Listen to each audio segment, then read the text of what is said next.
Here at the University of Western Australia, the business case for gender equity is incredibly simple and very, very obvious. We rigorously interview and when we select our new academic staff, we put them through a really rigorous process. 50% of them are female, 50% of them are male. But by the time we get to senior academic positions, only 28% of those are held by women. We are throwing away talent. We put huge effort into recruiting the brightest and the best, but we fail to appropriately develop the women that we recruit. We fail to get enough of them into senior positions. That's costly for the institution, it's costly for society too. We've done some simple things at UWA to try to ensure that we do better. One of them is to ensure that on any selection panel for a senior position, at least 40% of the panelists are female and at least 40% are male. So we build some gender diversity into the selection process. We have also said that every interview shortlist must contain at least one man and one woman. And if there are circumstances which lead the business unit manager to say, I couldn't get a woman or I couldn't get a man on that shortlist, they have to demonstrate what they've done. They have to show that they have made approaches to a significant number of appropriately qualified people in Australia and internationally, and that none of them would put themselves forward for the job. When you set thresholds like that of expectation, you find that in the end it works. People begin to internalize that.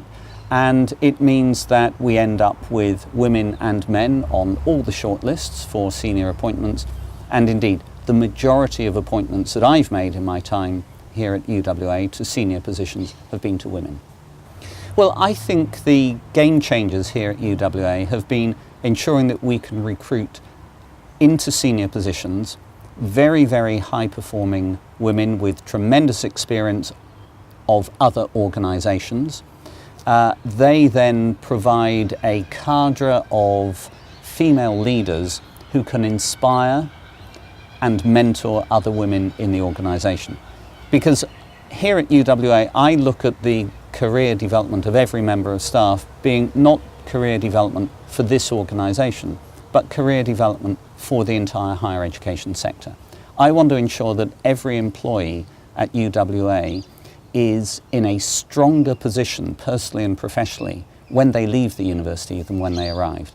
And that's for men and for women, but we have to do more because there are structural, systemic barriers, I believe, to the advancement of women. I think the challenge in driving change within an organisation, and I should say at UWA there has been no organised, consistent or overt resistance to getting women into senior positions, but there are systemic barriers.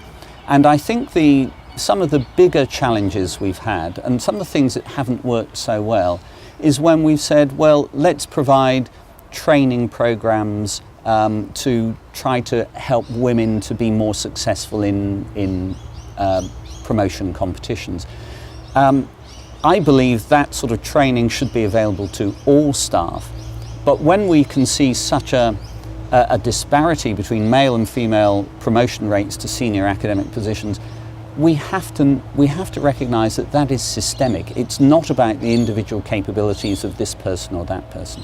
I think the most important thing here at UWA that we've seen change over perhaps the last 5 years is that now in most meetings of senior staff, whether they be of academic or of professional staff in the university or of both, we typically will have 50% of the people in the room are women. And that means, I believe, that the nature of the conversation, the nature of the decision-making process is subtly different. I think it's also quite a shock for a lot of senior men who are used to sitting in rooms with other senior men, all sitting there, middle-aged, grey-haired, to find that there are different people with different experiences, different outlooks on the world, equally successful in their own careers, equally prominent, but now having a real voice, not just as individuals, but as a cohort.